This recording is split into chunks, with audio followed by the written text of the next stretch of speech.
Elias, é com você aí no estúdio.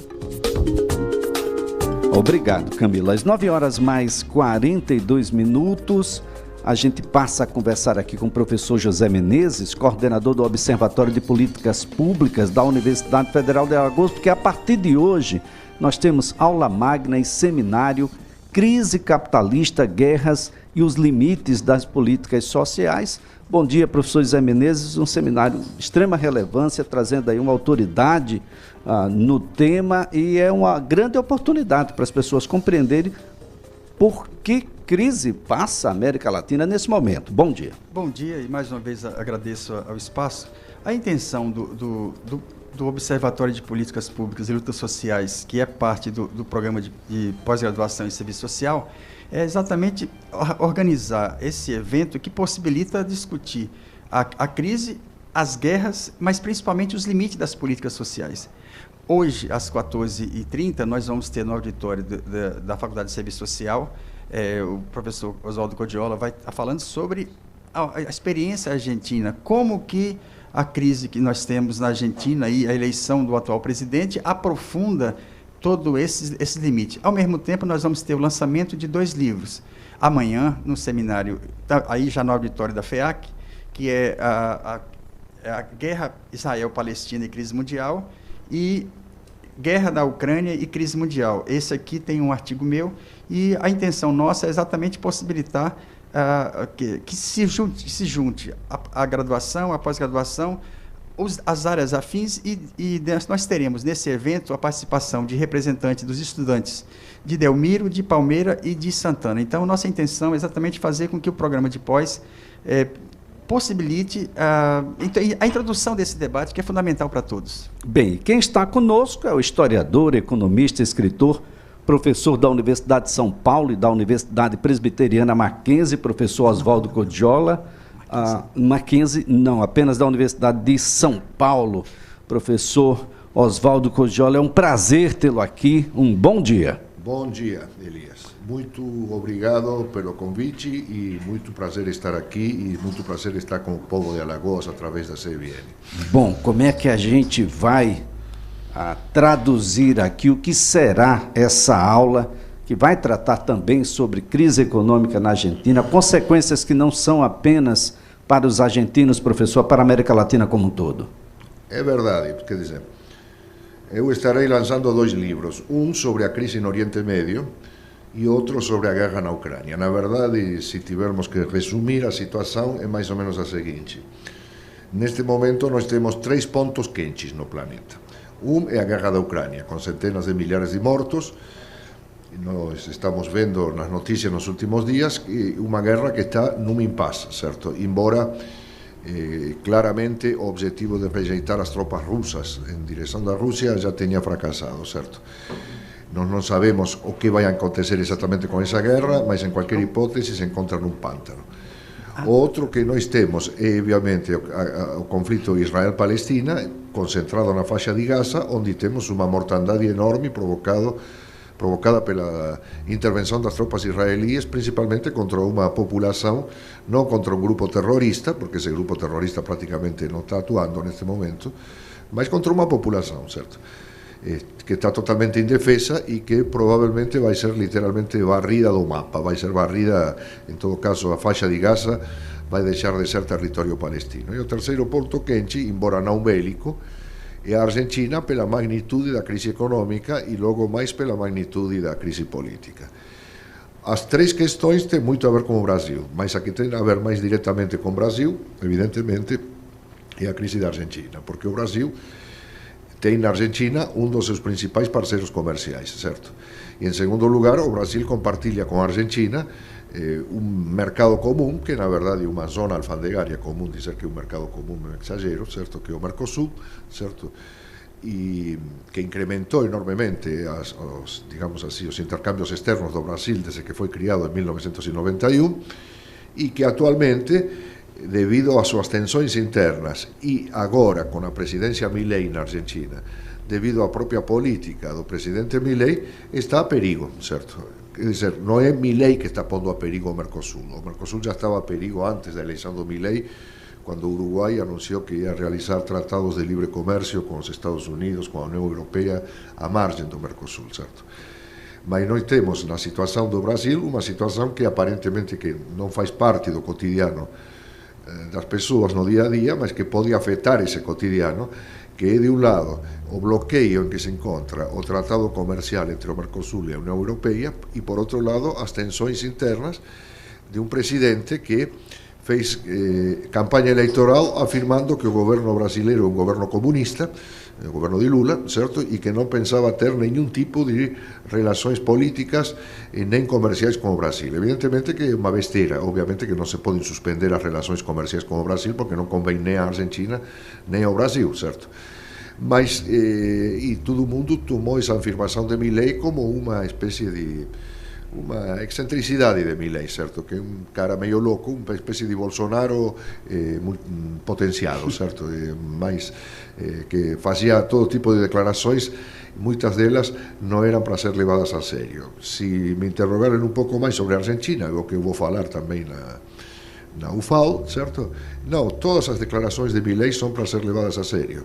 O que ele falou de Lula, o que ele falou do Brasil, o que ele falou não faz parte do sua, digamos, do seu projeto político imediato, mas faz parte do seu projeto político, é que ele quer instaurar o liberalismo em todas as áreas, e isto se estende inclusive à venda de crianças e à venda de partes do corpo humano, ao tráfico de órgãos, certo? Foram tomados como excentricidades de uma pessoa que não sabe muito bem do que está falando. No entanto, essa pessoa que não sabe muito bem do que está falando venceu as eleições num país que é considerado muito civilizado, muito politizado. Ele venceu as eleições, certo? Falando que ia instaurar o livre mercado de venda do fígado, do rim. Bom, não chegou a falar do coração, porque obviamente que uma pessoa não pode vender seu coração, certo? Porque morre, certo? Mas qualquer coisa que possa vender, uma mão, um rim, um fígado, qualquer coisa, ele diz que vai dar para criar um mercado livre de órgãos. E inclusive que crianças podem simplesmente ser vendidas, certo? Porque se uma família pobre quer se desfazer de uma criança, por que não vendê-la para uma família com mais recursos que não pode ter crianças, certo?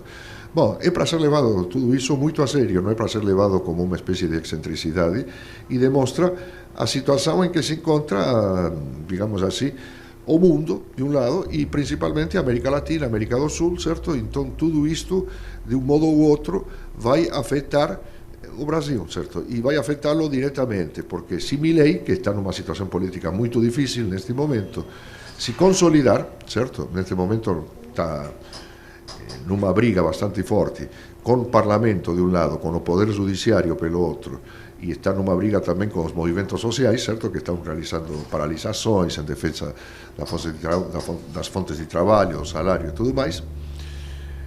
Mas se ele se consolidar e chegar até 2026 muito consolidado, não há a menor dúvida de que ele vai ser o principal cabo eleitoral de uma candidatura de extrema-direita no Brasil, certo? Que pode chegar a questionar o que no Brasil neste momento é dado como líquido e certo, a saber que Lula mais ou menos está estável, consolidou uma coalição parlamentar que lhe permite ir tocando o barco para frente, certo?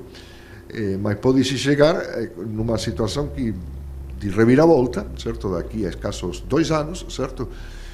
As eleições municipais deste ano vão ser um teste, evidentemente, mas não são tão importantes quanto uma eleição geral como a que vai ter em 2026, certo? E eventualmente aí poderemos ter uma candidatura de direita, certo? Não necessariamente de Bolsonaro, que não poderá ser candidato porque está inelegível, certo? Mas uma candidatura como a do governador de São Paulo, Tarcísio, certo? Pode Isso se agrava se mais ao norte Trump passar a ser uma realidade? Exatamente, porque aí vai ser uma pinça que vai apertar o Brasil, certo? Estados Unidos ao norte e a Argentina ao sul, certo? Trump candidato, o Poder Judiciário norte-americano acaba de levantar a objeção à candidatura de Trump, que era feita por um estado, o estado de Colorado, certo? Que não deixou inscrever-se o nome lá ainda as eleições não são por urna eletrônica, usa papel, certo? E o nome de Trump não aparecia, mas agora essa interdição foi levantada, certo? e provavelmente vamos ter uma disputa eleitoral entre duas pessoas já muito veteranas da política, certo? Vão ser Trump e Biden, certo? Mas algumas pesquisas eleitorais dão Trump como vencedor, em caso ele se possa apresentar. E nesse caso teríamos uma extrema-direita que tentou o 8 de janeiro, certo? Em 2000, no Capitólio, certo? Agora, professor Oswaldo, nos ajude a compreender o que acontece na Argentina. Políticas como as que estão sendo propostas e algumas tentativas de implementação são políticas de choque. Já foram utilizadas no passado. Quem se utilizou, se deu bem, deu certo, essas políticas trouxeram resultados.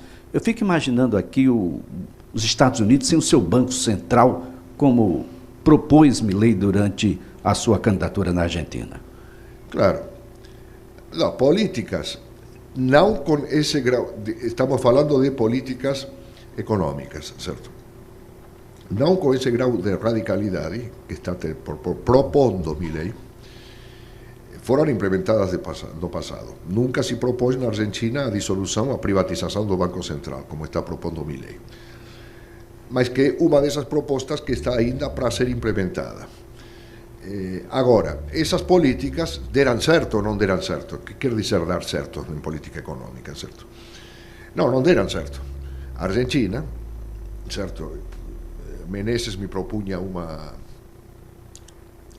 ideia histórica acerca da Argentina, certo? A Argentina foi, lá longe no tempo, considerado, na virada do século XIX para o século XX, uma das maiores promessas de prosperidade do mundo todo, certo? A Argentina chegou a ser a 7ª economia do mundo, a maior exportadora de matérias-primas, certo? De matérias-primas, não petróleo, digamos, não combustíveis, mas principalmente de matérias alimentares, certo? Cereais, carne bovina, etc. E continua sendo, até o dia de hoje, o primeiro produtor de alimentos per capita do planeta. Não existe nenhum país que produza tantos alimentos per capita no planeta quanto a Argentina. Continua sendo o maior exportador de cereais do planeta. Ou seja, desse ponto de vista, a Argentina não traiu sua vocação, certo? Se estabeleceu como um país exportador em finais do século XIX, chegou a ser a 7ª economia do mundo e a partir de mais ou menos 1930 conheceu um processo de decadência no início meio lenta, certo? Que se combinou com um processo de semi-industrialização ou pseudo-industrialização, como é chamada por outras pessoas, uma industrialização por substituição de importações, que fez acreditar que a economia argentina poderia se transformar num país industrial, num país semelhante aos Estados Unidos, a Europa e tudo mais. Essa transformação nunca aconteceu, certo? E que aconteceu? Houve um retrocesso da Argentina ao longo do século XX, pontuado de momentos de ascensão, mas uma linha geral de retrocesso, e nós temos atualmente uma situação de crise que se mede num só fato, poderia dar um monte de índices. Metade da população argentina se encontra abaixo da linha de pobreza e praticamente metade da população argentina só come graças à ajuda estatal. Ou seja, se o Estado não entrasse com subsídios, são chamados de planos sociais na Argentina, essas pessoas não comeriam ou comeriam muito abaixo, se alimentariam de restos, digamos assim, encontrados na rua, certo? Isso no país que produz mais alimentos per capita no planeta, ou seja, é uma situação de contradição. Porque a Argentina, do ponto de vista das exportações, não é que as exportações caíram, nada. O outro dia estávamos vendo, por volume exportado, toneladas exportadas, a Argentina continua sendo o primeiro exportador de cereais do planeta Terra, certo? Como pode ser que um país que tem essa condição, certo, esteja vivendo nessa situação? Bom, a conjuntura não favorece, porque houve um momento em que esse aumento das matérias-primas, desde o ano de 2001, favoreceu conjunturalmente a economia argentina. Foram os anos em que governou o matrimonio Kirchner, certo? Que era peronista, digamos, herdeiro do velho peronismo, embora na Argentina já se falasse em kirchnerismo, mas com a queda do preço das matérias-primas, a Argentina entrou numa conjuntura terrível, certo? Onde, principalmente com dois dados fundamentais. Ela tem uma dívida enorme, totalmente incapaz de pagar essa dívida, certo? a única posibilidade da Argentina pagar essa dívida vendendo o patrimônio público, pagar não, manter o fluxo de dinheiro que lhe permita pagar uma dívida que cresce quanto mais se paga. Quanto mais você paga, mais cresce a dívida, certo? Então, um país que está praticamente numa situação de crise total no meio da abundância. O que é uma crise no meio da abundância? Isso que vamos discutir na UFAL. Uma crise no meio da abundância é o que Marx chamava, historicamente, e ele deu na mosca, certo? Uma crise de sobreprodução, certo? Agora, a crise de sobreprodução não é argentina, é do mundo, certo? É do mundo inteiro. Então, o que acontece? O mundo produz mais do que jamais produziu no passado. Porém, o mundo está em crise, quer dizer, o aumento, as crises capitalistas, a diferença das crises do passado, pré-capitalistas, que eram crises de escassez, devido a guerras, devido a fenômenos naturais, terremotos, alagamentos. As crises capitalistas são crises de abundância, ou seja, são crises de sobreprodução de mercadorias e de capitais. E a Argentina não é um caso particular. A Argentina é, diríamos assim, utilizando uma imagem que foi usada bastante por outros autores, é o elo fraco da corrente capitalista mundial neste momento. É o elo fraco, é uma situação de crise mundial que tem um elo particularmente fraco que é a Argentina. Repito, a Argentina continua exportando feito louca, continua produzindo matérias-primas feito louca, certo? Exporta cereais, exporta carne bovina, peixe, minérios, etc. E, no entanto, a Argentina está numa crise de pagamentos, está com uma inflação que se aproxima de 200% anual, praticamente as coisas não têm preço. A moeda argentina está em vias de desaparecer. Toda transação importante, se você for comprar, você vai visitar a Argentina, olha aí quanto vale um apartamento, uma casa na Argentina. Os preços não estão em pesos argentinos, os preços estão em dólares. Por quê? Porque a moeda argentina, para as transações importantes, deixou de ser o valor de referência. Você não pode dar um preço em pesos num país que tem 20% de inflação mensal, certo? Professor Zé Menezes, tem inscrições ainda para a noite de hoje? Qual é o link, professor? São 250, então nós só temos até agora 115, então tá tranquilo. Qual o link para que a gente possa fazer a inscrição, tem professor? No DOIT. No DOIT, né? No DOIT. Tá. Professor Oswaldo Codiola, seminário Crise Econômica na Argentina e suas consequências. Você pode procurar por seminário Crise Capitalista, Guerra e os Limites das Políticas Sociais hoje. Elias, eu só queria provocar uma coisa, que é o seguinte: na Argentina não existe centrão, então o Milei também corre risco de cair. Essa é uma discussão que vai ter hoje à noite, gente, para quem... aliás, à tarde, agora no início da tarde, para que você possa... Aliás, o seminário hoje e amanhã, na Universidade Federal de Alagoas, vai ser lá no auditório da Faculdade de Economia, Administração e Contabilidade. Esse é na Faculdade de Serviço Social. Esse na Faculdade de Serviço Social. O de amanhã é que é na Faculdade de Economia. Na Faculdade de Economia, olha só. Então, para obter maiores informações, qual portal? O DOIT. Esse endereço que você já passou aí, só lembrando que essa atividade ela é organizada pelo meu grupo de pesquisa e pelo grupo de Adriano Nascimento, que são dois grupos que fazem parte do programa de... Mas dá o link, porque a pessoa que... O link eu não tenho como passar... No DOIT, doit.com.br, crise. Tem lá, crise, bota crise aí, crise econômica, crise capitalista, perdão, e você já vai associar. Eu quero aqui agradecer ao professor Oswaldo, agradecer aqui ao professor Zé Menezes. Seguimos agora com o repórter CBN.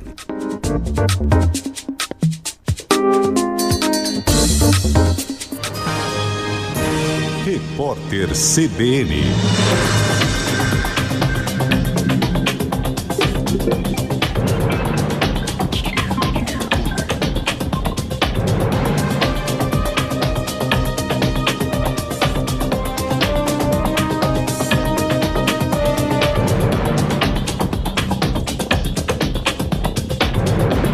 Quarta-feira, 6 de março de 2024. A Polícia Federal marcou para a próxima segunda-feira um novo depoimento para o tenente-coronel Mauro Cid esclarecer dúvidas que surgiram depois de o ex-comandante do Exército, Freire Gomes, ser ouvido. Os investigadores esperam que o ex-ajudante de ordens do ex-presidente Jair Bolsonaro possa fornecer mais dados a partir das revelações do general da reserva. Mauro Cid fechou o acordo de delação premiada e é considerado peça-chave em inquéritos que envolvem o ex-presidente e aliados. A Agência Nacional de Vigilância Sanitária aprovou o registro da vacina Spikevax monovalente contra a Covid-19. O imunizante já está atualizado. O produto é fabricado pela Moderna. O fármaco pode ser aplicado em crianças a partir de 6 meses de idade e adultos. A Spikevax foi originalmente aprovada na versão bivalente, que contém a cepa original de Wuhan e as variantes Omicron BA.4 e BA.5. 2 pessoas foram presas numa operação da Polícia Federal e da Receita contra a lavagem de dinheiro ligada ao tráfico de drogas. Foram analisadas quase 500 contas bancárias que movimentaram mais de 2 bilhões de reais nos últimos anos. Os criminosos negociavam imóveis e veículos de luxo e usavam laranjas para fazer as transações. A ação é realizada no Paraná, em Santa Catarina e no Ceará. São cumpridos 33 mandados de busca e apreensão. O INSS prepara um pacote de medidas para gerar uma economia de pelo menos 10 bilhões de reais neste ano. A informação foi confirmada pelo presidente do Instituto, Alessandro Stefanuto, ao jornal o Globo. A principal ideia é fazer um pente fino. Estão na mira do órgão o auxílio-doença, o benefício de prestação continuada e o seguro-defeso, que é destinado a pescadores artesanais. No horário de Brasília, 10h04.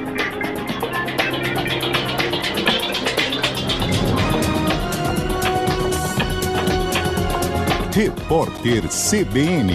As principais notícias do dia, a cada meia hora.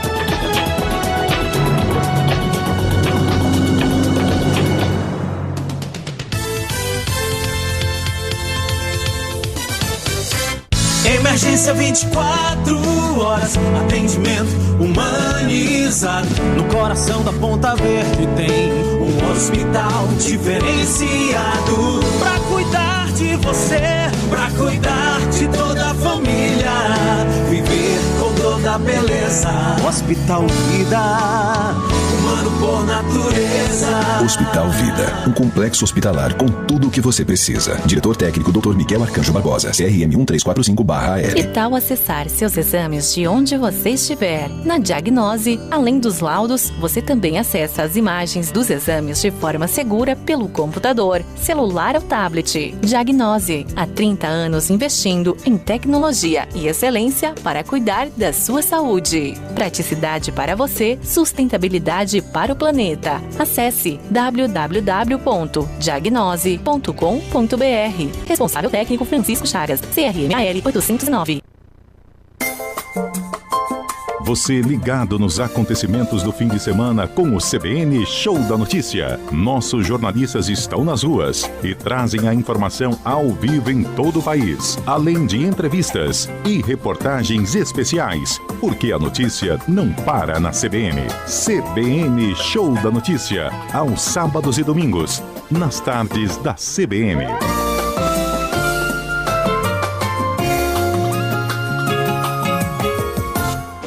Momento do Brinde, uma pausa diária no noticiário para ouvir um dos mais admirados especialistas em vinhos no país. De segunda a sexta, Jorge Luque responde a dúvidas dos ouvintes e dá dicas sobre os melhores rótulos para cada ocasião.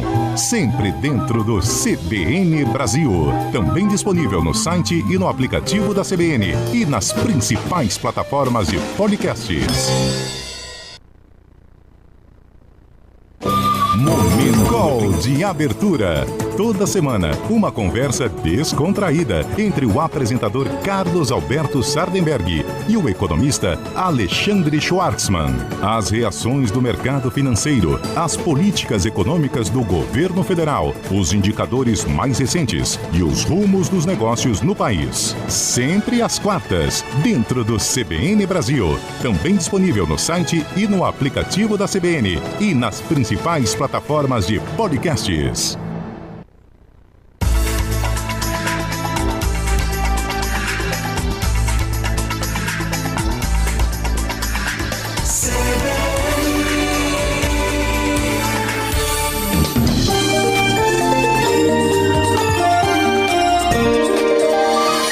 CBN Maceió.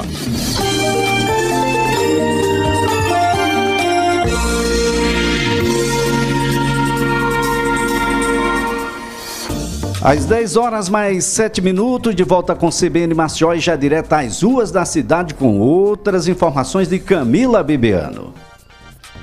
Pois bem, Elias, a gente voltou aqui na Avenida Pio 12, na Jatiuca. Pela terceira vez a gente vem falar sobre um problema crônico na casa do seu Carlos, que é um acúmulo de lixo num terreno que fica em frente à propriedade dele. Infelizmente, a gente volta aqui com muito entulho sendo acumulado aqui na frente da casa, e a preocupação dele continua em relação ao lixo, à sujeira, aos insetos. Aqui a gente vê até vaso sanitário, resto de TV, colchão. Isso aí, quando chove, vai acumular água, vai trazer mosquito da dengue, vai ser uma dor de cabeça para todos os moradores aqui da região. E a gente vai conversar agora com o seu Carlos sobre isso. Seu Carlos, todo dia o senhor flagra gente jogando lixo aqui, todo dia o senhor fala com a prefeitura, eles vêm uma vez ou outra limpar, enquanto isso vocês têm que lidar com esse problema, não é isso? Bom dia, Elias. Bom dia, ouvinte da CBN. Elias, é isso que Camila acabou de frisar. É um absurdo. Isso não é a primeira vez, já acredito que seja a terceira vez. E tá aí, os entulhos chegando, se acumulando. O terreno que tem aqui em frente, fizeram um monte de buraco e deixaram para lá. Falaram que embargaram aqui a obra e ficou aí o buraco, o povo trazendo lixo, jogando também. E aqui na frente, aqui é uma avenida aqui que dá acesso ao The Square. E tá aqui o problema. A prefeitura vem, traz as máquinas, limpa, mas depois o pessoal vem e começa a jogar de novo. Lá na frente tem uma casa aqui de esquina e compraram, disseram que iam construir uma galeria e tá ali, botaram os tapumes, levaram lá e lá tá um foco de mosquito lá, tem cano quebrado lá, tá? Agora eu fico surpreso porque eu moro aqui, não moro só, não resido só aqui nesse bairro e nessa rua. E o pessoal daqui, ninguém fala nada, ninguém diz nada, entendeu? Eu não sei se os insetos não gostam deles lá e não vão para lá, porque ficam aqui, vêm para cá, rato, barata e por aí. Carlos, o senhor fala sempre com a prefeitura, mas nem sempre eles atendem o senhor de antemão, né? Fica enrolando para vir aqui retirar esse material, fica dizendo que é também má educação das pessoas. A gente sabe que existe essa parte, mas também precisava de algo mais efetivo de fiscalização para coibir esse tipo de ação aqui, né? Sim, eu me lembro que depois de uma reportagem que foi feita aqui, eles mandaram um rapaz que eu fiquei sempre observando, e eles ficavam ali no lado sentado e tal, tinha um horário determinado para vir e para sair. Então uma coisa estava funcionando. E de repente, não passou uma semana, esse rapaz não veio mais, eu identifiquei por causa da camisa que tinha o símbolo da prefeitura, e pronto. E acabou, ficou nisso mesmo aqui, tá, a Deus dará essa imundície, entendeu? Essa falta de respeito, entendeu? O pessoal trazendo entulhos, lixos de outra localização, de outro lugar aqui do bairro, mas que é do bairro também. E coisas de bares também que trazem para cá. A gente vê um monte se você vê o lixo aqui, tá tudo aí, dizendo de onde é. Já perguntei aqui, chegou um carroceiro aqui e ele me disse aqui, que eu perguntei, quem foi que autorizou você deixar isso aí? Foi a dona Rosângela. Eu digo, e quem é a dona Rosângela? Isso é a fiscal da prefeitura. Eu digo, você está de brincadeira. Eu disse, converse com ela. E a outra vez foi aqui no 10 Square. O outro carroceiro chegou, eu fui perguntar. Ele disse, não, é aqui do 10 Square, aqui é o doutor, não sei de quem, não disse o nome, disse que é um doutor. Eu não acredito que não seja, né? Acredito que não seja um doutor, porque uma pessoa com a formação não vai fazer uma coisa dessa, né? Porque sabe que prejudica os outros, né? Ele tem essa consciência, ele estuda para isso também, né? E ele não vai querer que isso fique também na casa dele lá, entendeu? E a dona Rosângela, se é que existe essa dona Rosângela, ela toma vergonha na cara e providencie para que seja limpo isso aqui. Já que ela é a fiscal da prefeitura, ela providencia aí com os órgãos competentes, entendeu? Só que tem uma coisa, Elias, eu já estou me cansando disso aqui. Eu estou reforçando a detetização, mas os insetos estão daquele jeito, né? Cada vez mais, parece que ficam mais fortes. Não sei que peste, desculpa, não sei o que é que eles estão tomando para lá, que estão entrando aqui, esses bexigas aqui, e a gente fica revoltado. E a questão também,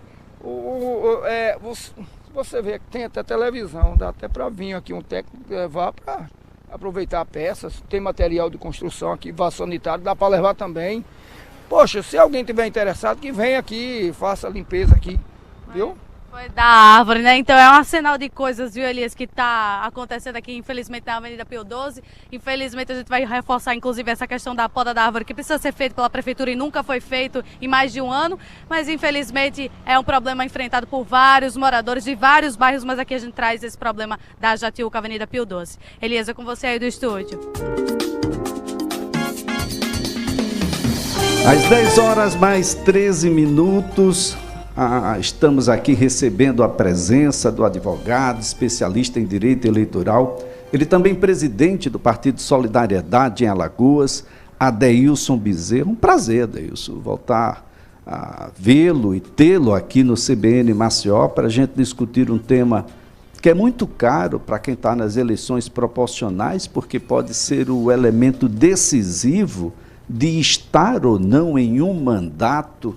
E nós temos novidades, né? Eu falo sobre as sobras eleitorais, nunca se disputou tanto as sobras. Bom dia, Adeilson. Bom dia, Elias, satisfação estar contigo aqui. Só me lembro do tempo da faculdade, onde eu era estudante do curso de Direito e você de Jornalismo, né? E estamos aqui, cada um exercendo o seu mistério, mas uma satisfação. Realmente, essa questão das sobras eleitorais, eu vi até um cientista político, né, dizendo isso não vale nada, não acrescenta nada, né? Lê do engano. Apesar de uma mudança pequena, é uma mudança substancial. Porque, vamos lá, a regra de 100% do coeficiente eleitoral, e vou aqui para Maceió logo, Maceió, o coeficiente eleitoral vai ser 14.500 votos.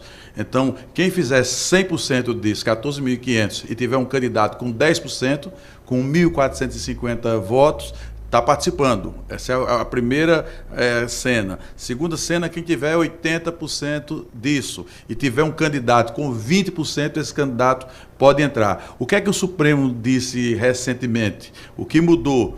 Que quem tiver menos do que 80%, né, pode participar do processo democrático e ser eleito. E ainda mais, um quarto cenário, se mesmo assim não for suficiente para preencher as 27 vagas, será preenchido aquele mais votado. Então eu dou um exemplo muito prático na eleição passada aqui em Maceió de vereador. Se a regra do 80-20 tivesse valendo, que a regra você tem que ter 80% do coeficiente e o candidato tem que ter 20%. Dois candidatos eleitos, vereadores, estariam fora. Seria o Dr. Valmir, do PT, e a Teca Nelma, na época do PSDB. Por quê? O coeficiente eleitoral naquela época, Elias, foi 15.758. 80% dá 12.606. Você tem uma ideia, o PT só teve 12.119, menos do que 80%. Então estaria fora. O PSDB da Teca Nelma só teve 11.315 votos. Fatalmente estaria fora. Então, com a regra atual, né, a regra atual voltou ao que era antes, né, voltou ao que era antes, porque a de deputado estadual, muita gente ficou de fora, inclusive o deputado Nivaldo Albuquerque, que teve uma excelente votação. Se fosse nessa regra que o Supremo Tribunal Federal disse agora, ele estaria dentro. Então, como você sabe, eu construo partido político, né, olhando um pouco o futuro, com novas lideranças, novas alianças. Eu achei bom, porque volta, sim, os famosos poca-urnas a terem chances. Porque a lei só estava sendo feita para os candidatos de mandato, os candidatos com poder econômico, os candidatos que já tinham base eleitoral. E agora, Elias, eu posso pegar aqui em Maceió, juntar 27, 28 poca-urnas, certo? De no mínimo 10% do coeficiente, vamos lá, de 1.400 votos, 1.500, vamos arredondar e fazer vereador com 1.500 votos. Essa é a grande diferença. E a gente, Elias, se desloca olhando também o movimento dos outros partidos.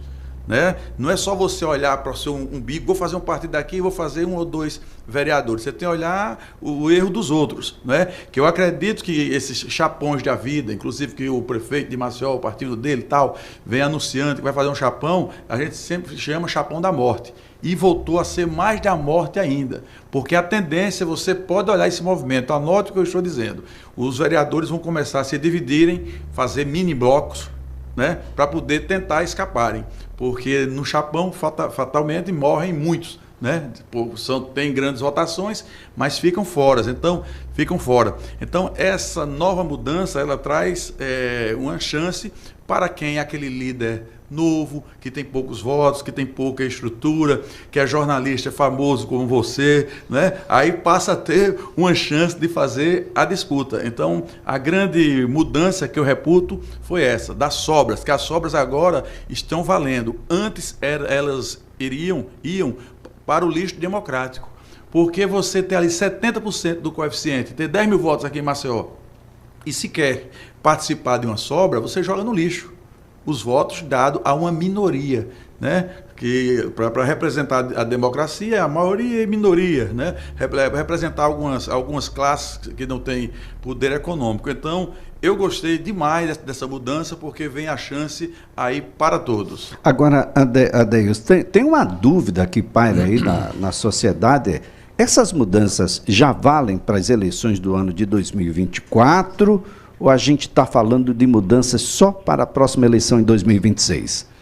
Essas mudanças, elas já valem para agora, para 2024. Inclusive, foi até um paradoxo lá no Supremo Tribunal Federal. Eu vi a discussão do ministro Barroso com o Alexandre de Moraes, porque a lei, se ela está valendo para agora, né, ela tinha que ter cassado 7 deputados federais, que pelo esse princípio de não ter a sobra, não teriam sido eleitos. Mas o Supremo manteve o mandato de 7 deputados federais, né, e colocou o princípio da anualidade, mas manteve a regra, né, aliás, mudou a regra, né, que na verdade legislou, que é uma regra fundamental, né, legislou.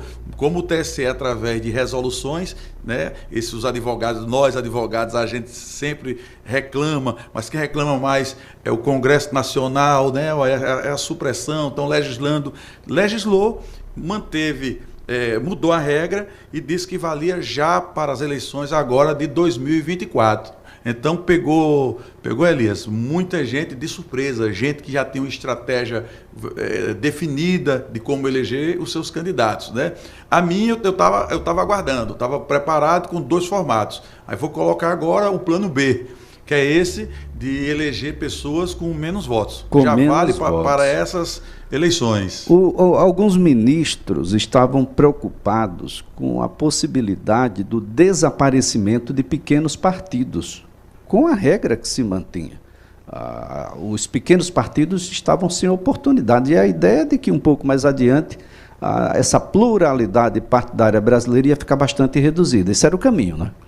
Esse é o caminho, e eu defendo, e continua sendo, porque foi instituída a cláusula de barreira, né, baseada nos deputados federais. Para a eleição de 2026, próxima, o partido tem que ter 2,5% dos votos do país para deputado federal, ou eleger pelo menos 13 deputados federais, distribuídos em pelo menos 9 estados. Então, são poucos que conseguem fazer isso. O que é que os partidos vêm fazendo? Criando fusões, criando incorporações, teve já as federações do PT, PCdoB e PV. O meu partido antes, que era o PROS, foi incorporado pelo Solidariedade, se tornou um só. Então, depois dessas eleições, 2025, vão ser os anos, vai ser o ano da fusão, da incorporação, da federação, porque poucos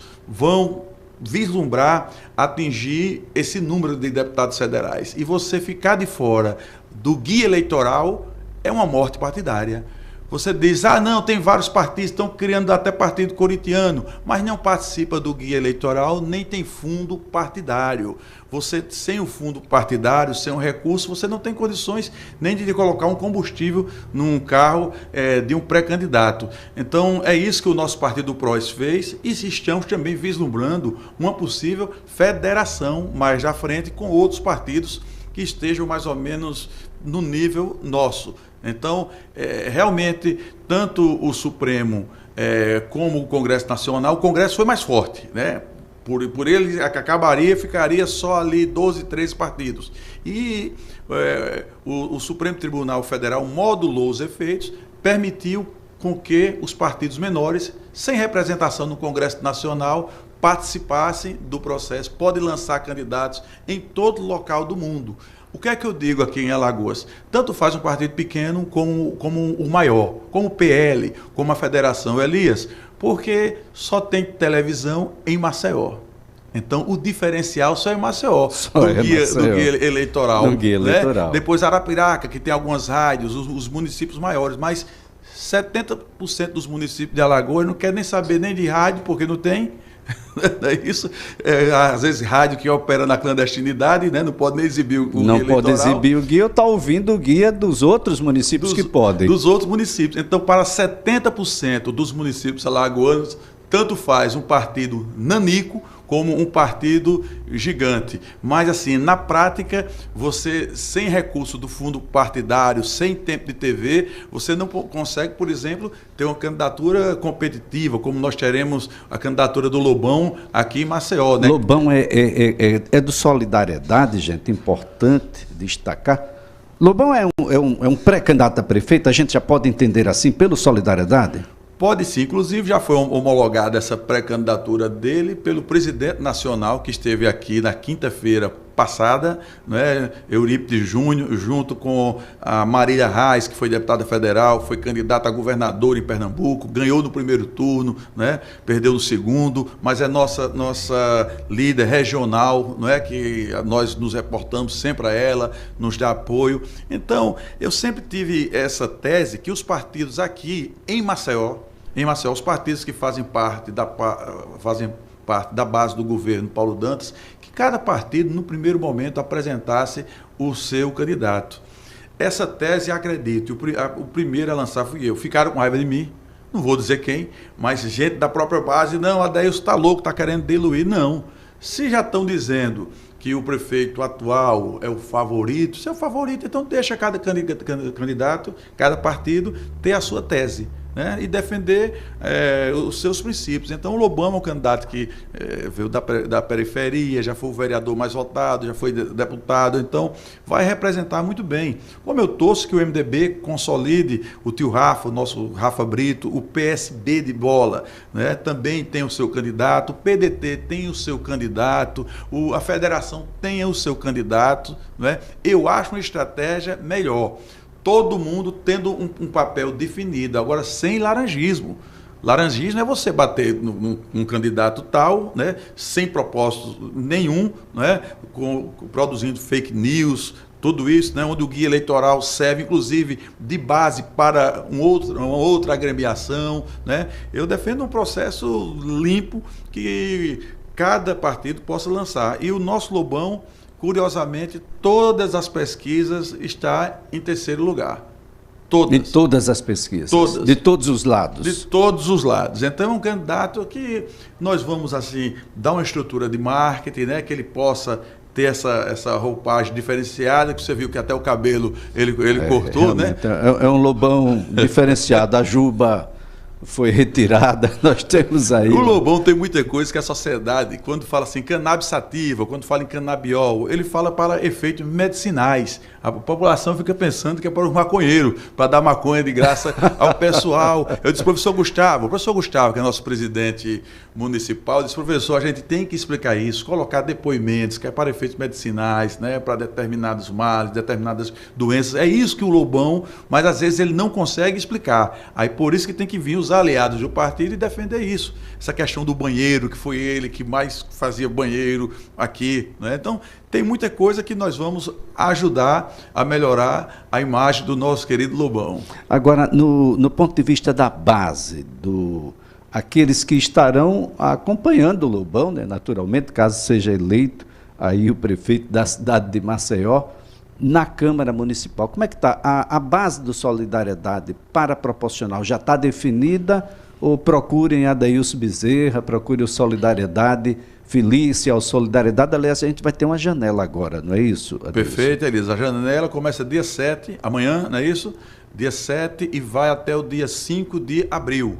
A janela é para quem tem mandato eletivo, os vereadores, né, que querem pular um pouquinho pela janela, está descontente com o seu partido e quer uma estratégia melhor para se posicionar para ganhar a eleição, não é? Eu não posso dizer a todo mundo venha para o Solidariedade, porque nós estamos hoje, se a eleição fosse hoje, o nosso partido faria com tranquilidade, sozinho, porque com 11.200 votos, é por isso que a turma às vezes chama de mago, né? Agora é importante olhar... Com 11.200 votos faz É importante olhar o que é que tem depois da janela, viu, gente? Ver se a altura não é muito alta e você vai cair da janela.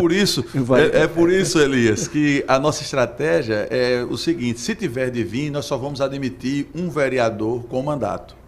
Só um com mandato, porque nós vamos consolidar a segunda vaga e vamos brigar pelo terceiro. Né? Aí por que os outros às vezes não fazem isso? É questão de credibilidade, de você dar a palavra às pessoas, né? O nosso partido, o presidente em Maceió, estou falando só em Maceió, né? Não falamos nem do estado, nem de Arapiraca, nem de Palmeira dos Índios, nem de Delmiro, nem de Rio Largo, mas em Maceió, que é a nossa vitrine, o nosso presidente, o professor Gustavo Pessoa, né?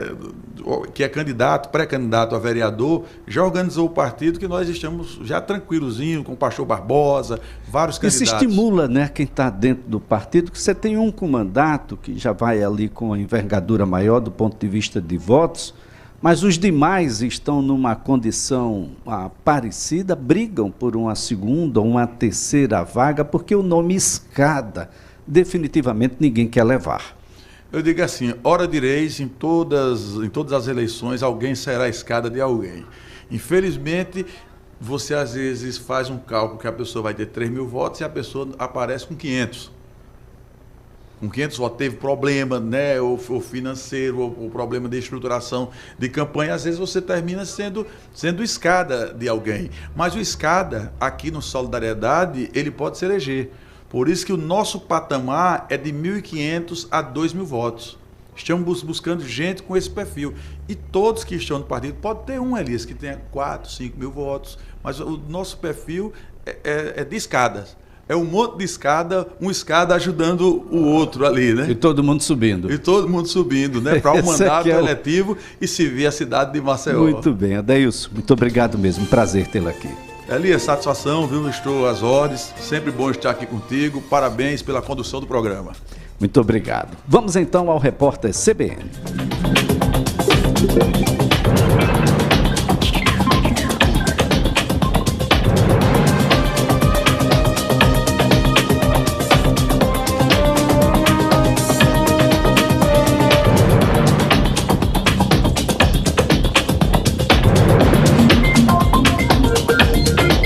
Quarta-feira, 6 de março de 2024. O governo federal decidiu antecipar mais uma vez a campanha de vacinação contra a gripe em meio à explosão de casos de dengue e à nova alta das taxas de transmissão da Covid-19. As unidades da federação, que receberam as primeiras remessas do fármaco, podem iniciar a imunização ainda hoje. O Instituto Butantan já fez a primeira entrega de 5 milhões de doses na semana passada. E a Fiocruz também começou a distribuir a vacina contra a gripe. A secretária de Vigilância em Saúde e Ambiente, Ethel Maciel, afirmou que será emitida uma nota técnica com orientações. A campanha começaria apenas no próximo dia 25. O STF retoma nesta quarta o julgamento do recurso que discute se o porte de drogas para consumo próprio pode ser considerado crime. Até o momento foram registrados 6 votos. 5 ministros foram favoráveis à descriminalização. Apenas Cristiano Zanin se manifestou de forma contrária à tese. André Mendonça será o próximo a votar e deve acompanhar o entendimento do colega. Um especialista na área de direitos humanos da ONU afirmou que começa a faltar comida no Haiti. Ele descreveu a situação do país como caótica. A capital haitiana, Porto Príncipe, permanece paralisada depois da declaração de estado de emergência na segunda-feira. A medida foi tomada por causa de ataques de grupos armados a penitenciárias que resultaram na libertação de milhares de detentos. A Rússia reforçou o contingente de militares no norte e no oeste do país. Segundo Moscou, a iniciativa é uma resposta ao aumento das forças da OTAN perto das fronteiras do país. A Aliança Militar do Ocidente faz um exercício com 20 mil soldados. A Bolsa de Valores de São Paulo opera em alta de 0,35% com 128.542 pontos. O dólar comercial está em queda de 0,24%. Negociado a R$ 4,943. O euro vale R$ 5,374, ligeira baixa de 0,09%. No horário de Brasília, 10h33.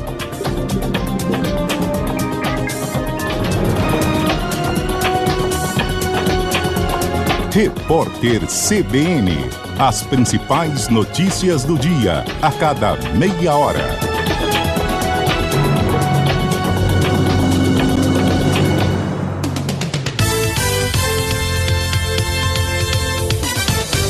Que tal acessar seus exames de onde você estiver? Na Diagnose, além dos laudos, você também acessa as imagens dos exames de forma segura pelo computador, celular ou tablet. Diagnose, há 30 anos investindo em tecnologia e excelência para cuidar da sua saúde. Praticidade para você, sustentabilidade para o planeta. Acesse www.diagnose.com.br. Responsável técnico Francisco Chagas, CRMAL 809.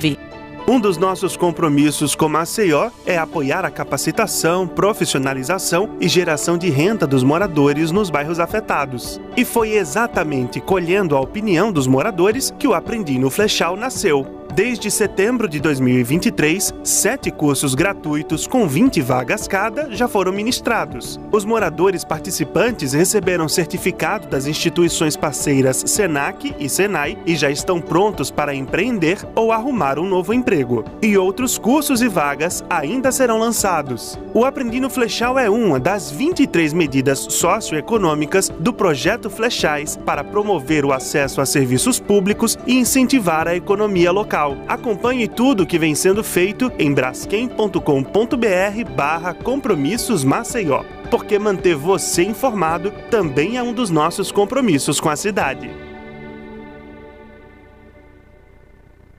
Emergência 24 horas, atendimento humanizado. No coração da Ponta Verde tem um hospital diferenciado pra cuidar de você, pra cuidar de toda a família, viver com toda a beleza.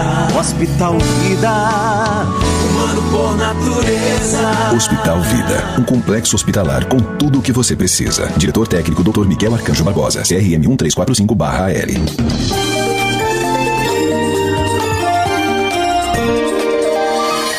CBN Maceió.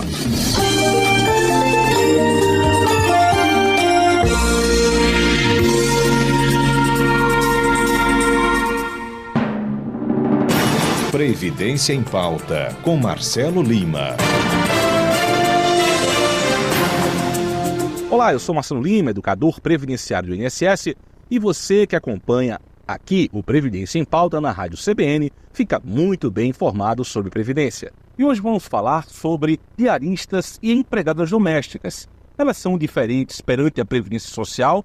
Pois bem, as categorias se enquadram de forma diferente. Vamos então entender como funciona. Apesar de exercerem atividades parecidas, diaristas e empregados domésticos se enquadram em categorias distintas dentro da Previdência Social. A diferença ocorre principalmente pelo vínculo ou falta dele perante o empregador. A diarista exerce atividade esporádica e não possui vínculo de empregado com quem presta os serviços.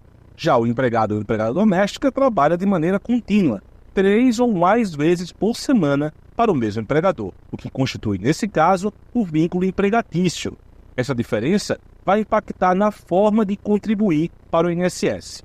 Então é importante explicar que as pessoas que trabalham dessa forma ou por conta própria, sendo diaristas, podem pagar ou contribuir de acordo com o que ganharem durante o mês. Então, imagine que ela fez, ou ele fez, né, R$2.000 trabalhando como diarista, ele vai pagar 20% sobre os R$2.000.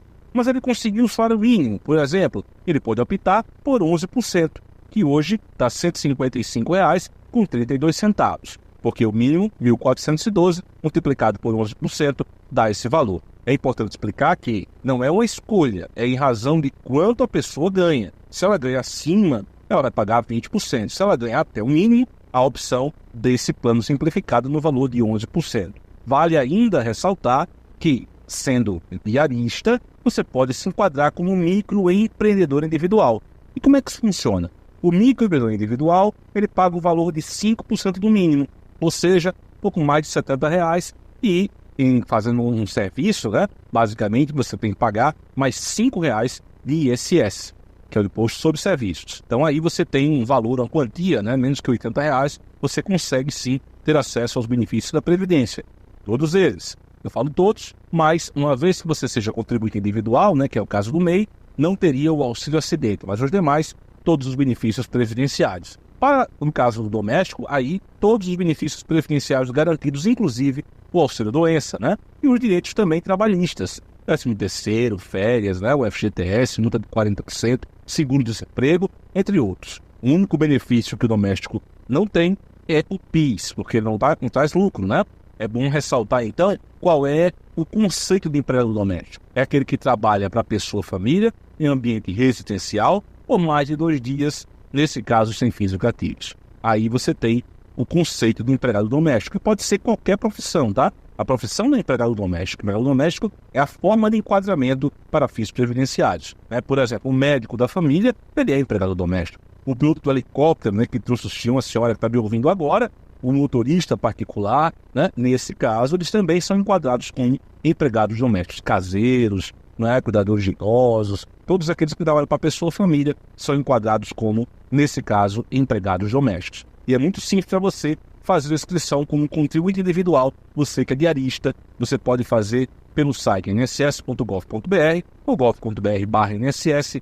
Também, o aplicativo do INSS é possível ter acesso às informações que você precisa para formalizar a sua inscrição e, a partir daí, ter acesso aos benefícios que a Previdência oferece. E são muitos. Aposentadorias, para os dependentes, você tem também a pensão por morte, o auxílio reclusão, não é? O benefício por incapacidade temporária, que é o antigo auxílio doença, a incapacidade permanente, que é a antiga por invalidez, salário maternidade, salário família, não é? Então é importante estar coberto e ter acesso aos benefícios se assim for preciso. Você já sabe, o telefone 135 está à sua disposição. É a central telefônica do INSS para você fazer requerimentos, tirar suas dúvidas, e funciona de segunda a sábado, de 7 da manhã às 22 horas. A ligação é gratuita do telefone fixo do público e o custo local é uma ligação se você quiser pelo seu telefone celular.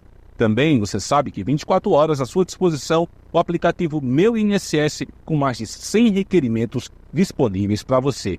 E o site gov.br/INSS que também traz muitas informações e pode tirar muitas dúvidas que você por acaso tenha.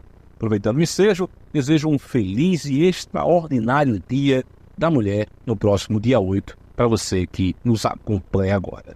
Grande abraço e até a próxima.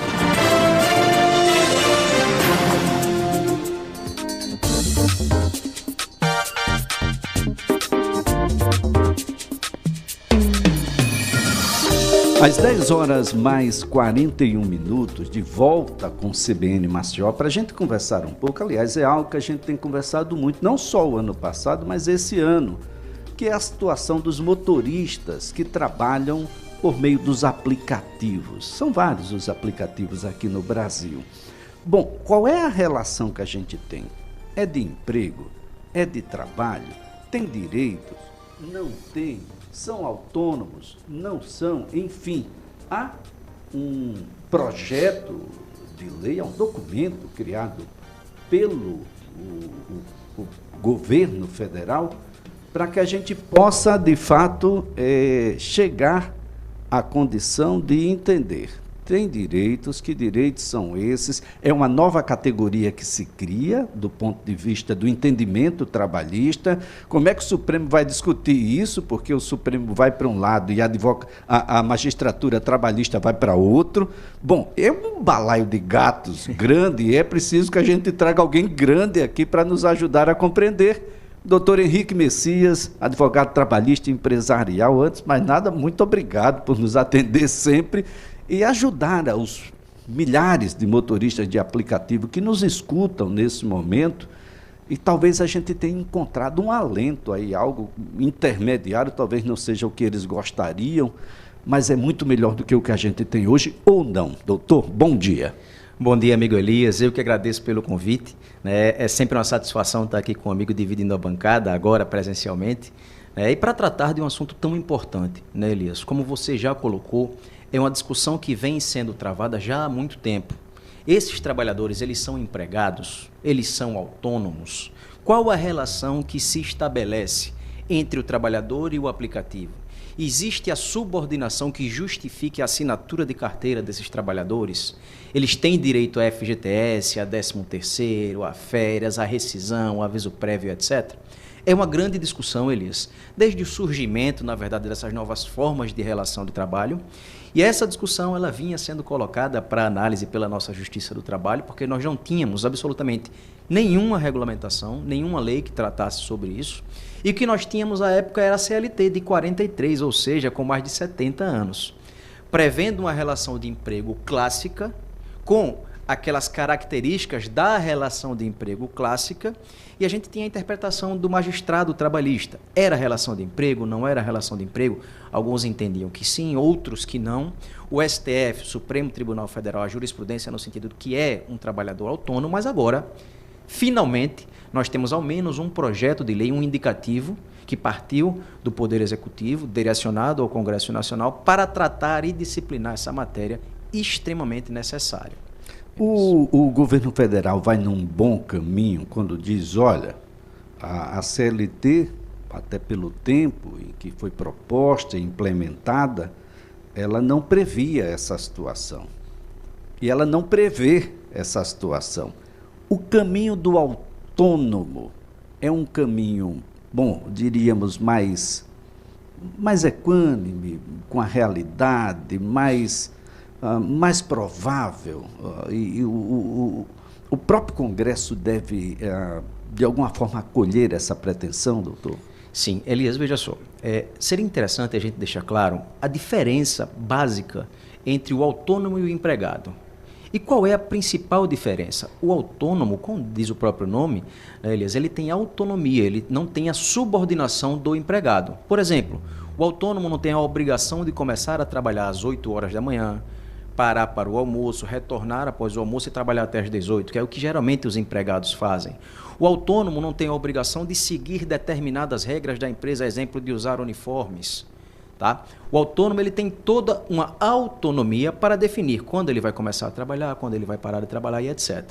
E essa situação que nós estamos tratando, na verdade, desses motoristas de aplicativo, não se enquadra, Elias. Vamos imaginar, por exemplo, um motorista de aplicativo que rode 8 horas por dia para um determinado aplicativo. Acontece. Mas a gente sabe também que outros motoristas rodam 2 horas, rodam 3 horas, rodam para vários aplicativos. A discussão é, esses motoristas seriam empregados de absolutamente todos os aplicativos? Todos os aplicativos teriam que assinar a carteira desses motoristas, pagando o salário mínimo, independente da jornada de trabalho, pagando todos os direitos. Elias, nós tivemos, em setembro do ano passado, uma decisão do TRT de São Paulo que determinou que o Uber, o aplicativo específico Uber, anotasse a carteira de todos os trabalhadores que estavam cadastrados na sua plataforma. Imagine você que um trabalhador que trabalhava 1 hora por semana teria sua carteira anotada. Então, a gente não tem uma disciplina sobre a matéria, até hoje não tem, o que nós temos é um projeto de lei. E imagino, Elias, que esse projeto de lei ele caminha no sentido correto ao definir, diante da natureza desse serviço, de como ele é prestado, que existe sim uma relação de trabalhador autônomo. Por quê? Porque o motorista tem essa autonomia para definir quando ele vai começar a trabalhar, quando ele vai parar de trabalhar, se ele vai trabalhar naquele dia ou não. Se ele vai trabalhar para o aplicativo X, para o aplicativo Y, para o aplicativo Z. Então existe sim uma autonomia e o projeto caminha nesse sentido.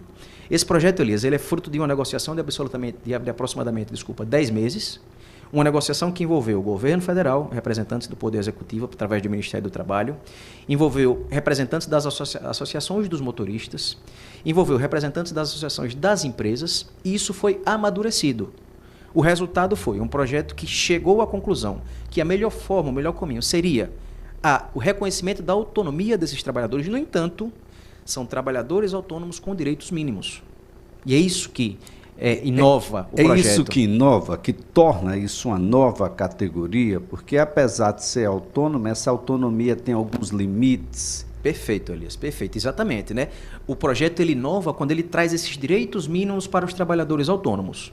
Que direitos mínimos seriam esses, meu amigo? Primeiro, uma limitação de jornada. Essa jornada ela é de, no máximo, prevista no projeto, 12 horas de trabalho por dia. No máximo.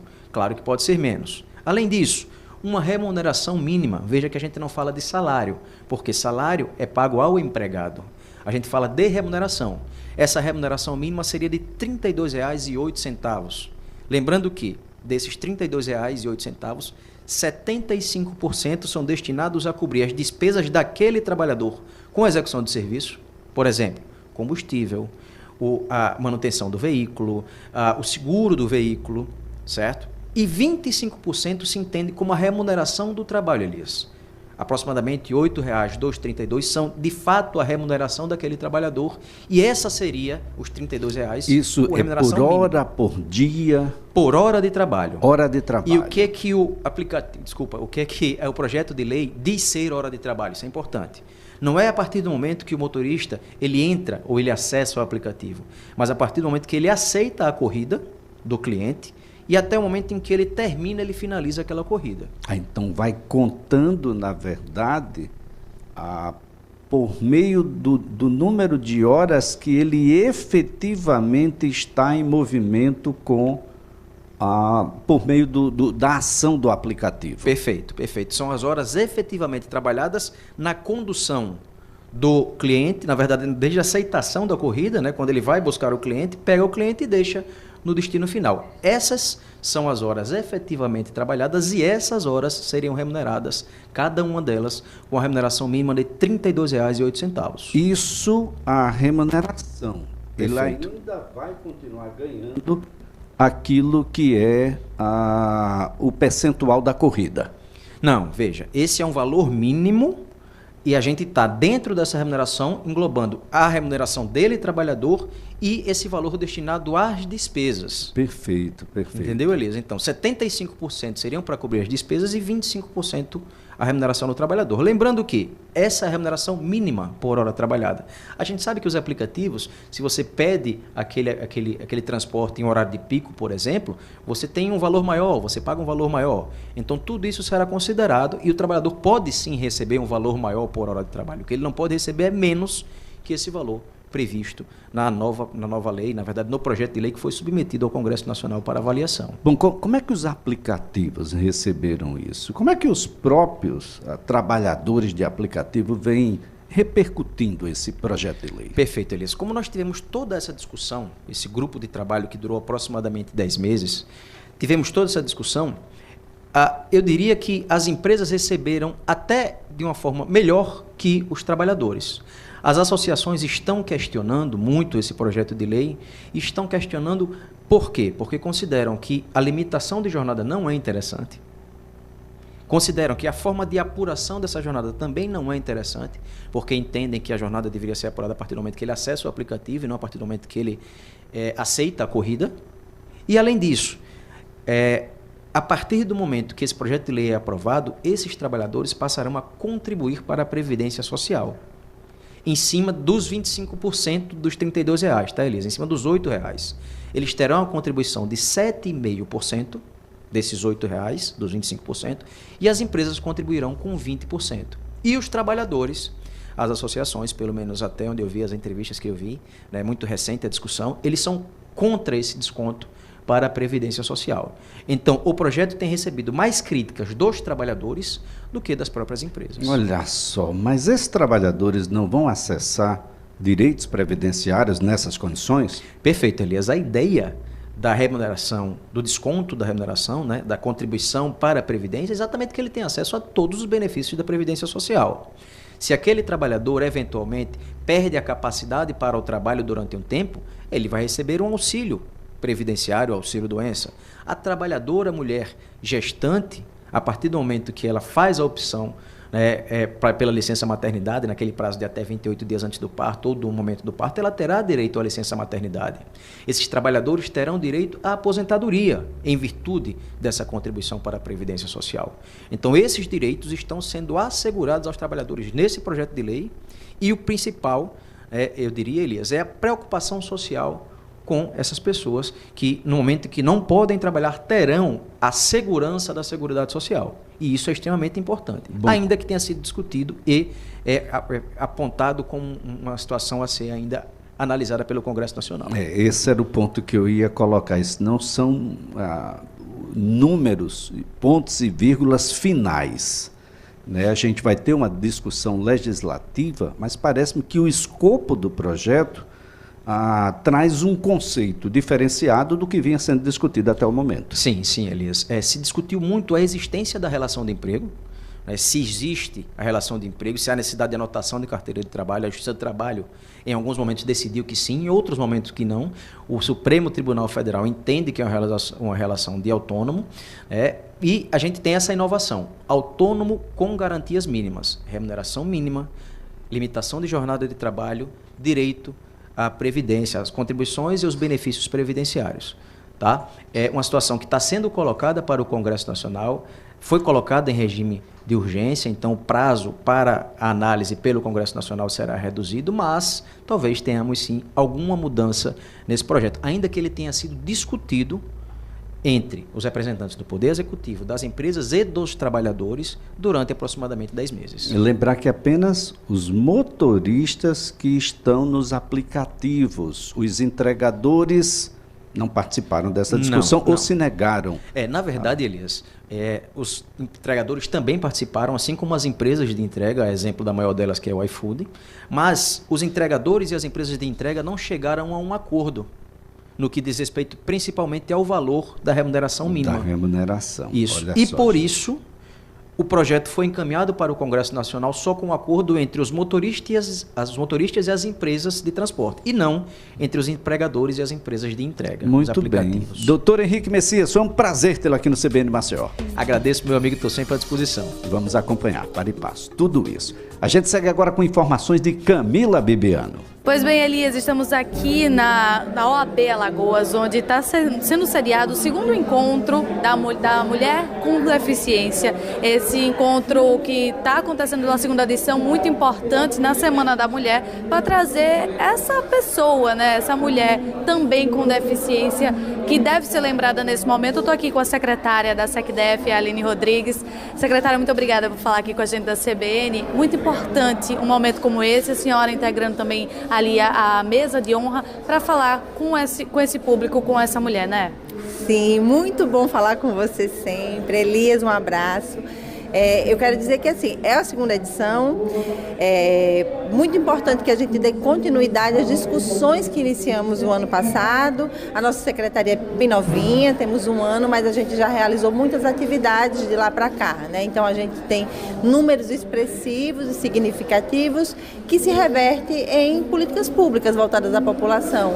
Quando a gente fala na emissão de documentação como a CIPTEA, como o cartão de identificação da pessoa a CIPTEA, espectro do autismo, o cartão de identificação da pessoa com deficiência, as discussões que a gente tem feito com a ARSAL, para que leve mais acessibilidade e cuidado no transporte de pessoas, né? Então, principalmente voltado à pessoa com deficiência, a gente tem trabalhado a questão do anticapacitismo. Então, nós estamos rodando o estado de Alagoas, discutindo com as políticas públicas locais, regionais, desses municípios e também diretamente com a sociedade civil. né, para que eles tenham outro olhar voltado à pessoa com deficiência. E nada mais justo do que no mês da mulher a gente falar sobre a mulher, né, sobre o protagonismo da mulher com deficiência, sobre as dificuldades de acesso, as dificuldades que a mulher tem também quando a política pública não é acessível, quando não tem uma escada, quando não tem uma calçada acessível, né, quando a escola não é acessível. Então é isso, é que essas mulheres elas possam falar e que a gente possa transformar isso em política pública. Com certeza, secretária, é muito importante essa fala da senhora, porque justamente a gente estava acompanhando as falas das outras autoridades que estavam aqui na cerimônia de abertura, porque precisa se ter esse olhar, né? A gente faz aqui um evento em alusão à mulher, para ressaltar a mulher, como vai ter toda semana, né, em vários outros lugares também no nosso município, mas especialmente voltado para essa mulher com deficiência, voltado para essas áreas também, né, de acessibilidade, do que elas precisam do dia a dia e não somente nesse mês da mulher, né? Sim. A temática pessoa com deficiência, ela está em todo local, né? Ela tem que ser política pública em todos os locais. E nada mais justo do que a gente escutar quem vivencia isso, que é a mulher com deficiência, né? E dizer que a mulher, de fato, ela pode estar e ser onde ela quiser, né? E a gente está dizendo isso para a mulher com deficiência. A gente está aqui para apoiar e contribuir para que você possa ter acesso e fazer o que você tiver vontade. E vamos ter outras edições dos encontros das mulheres com deficiência, com certeza, né? Sim, esse é o segundo, vamos fazer o terceiro, vamos ter outros debates sobre a mulher. É um ano importante, que é um ano de conferência estadual da pessoa com deficiência. Então agora no mês de abril a gente já tem uma conferência que a gente vai tratar sobre todas as temáticas, mas a mulher sempre presente. Com certeza, e estaremos lá para também discutir sobre esses assuntos. Secretária, muito obrigada pelas suas informações, pelas suas declarações. Então, Elias, encontro aí da mulher com deficiência aqui na OAB Alagoas. Muito importante trazer políticas públicas voltadas para a mulher, mas especialmente para a mulher com deficiência, que precisa também desse momento de acessibilidade, desse encontro, dessa discussão. E são muitas pluralidades que a gente consegue enxergar aqui nessas discussões muito importantes acontecendo nesse segundo encontro da mulher com deficiência. Elias, é com você aí do estúdio. Obrigado, Camila, obrigado.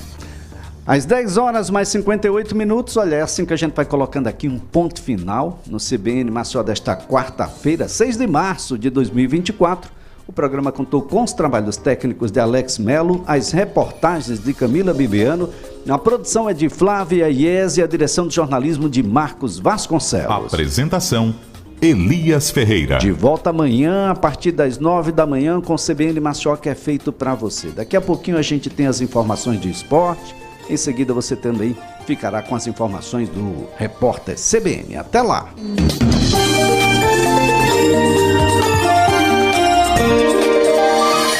CBN Maceió.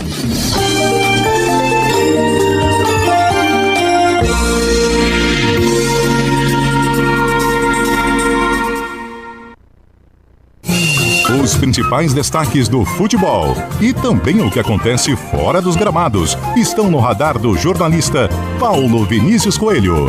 Prancheta do PVC, de segunda a sexta, em 2 horários, de manhã no Jornal da CBN e no fim do dia no Ponto Final.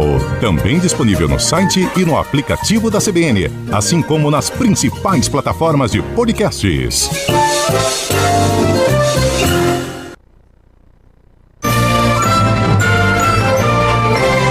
Na CBN, a notícia não para com o CBN Madrugada. Entrevistas, prestação de serviço e os destaques da programação da Central Brasileira de Notícias. De segunda a sexta, de meia-noite às 5. CBN Madrugada. Apresentação: Paulo Galvão.